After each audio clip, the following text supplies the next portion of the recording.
ஒரு கப் தேங்காய், 5 பச்சை மிளகாய், ஒரு ஸ்பூன் சீரகம், இதெல்லாம் சேர்த்து அரைச்சிருக்கேன். கருவேப்பிலை, கொஞ்சம் மஞ்சத்தூளும் சேர்த்து அரைச்சி எடுத்து வச்சுட்டேன்.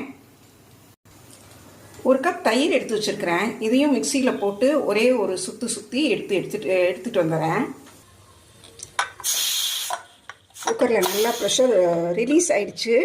ஓப்பன் பண்ணி பார்க்கலாம். ஒரு 2 விசில் வர வச்சேன். ஏன்னா இது காய் சீக்கிரம் வேகக்கூடியது தான். நல்லா வெந்துருச்சு.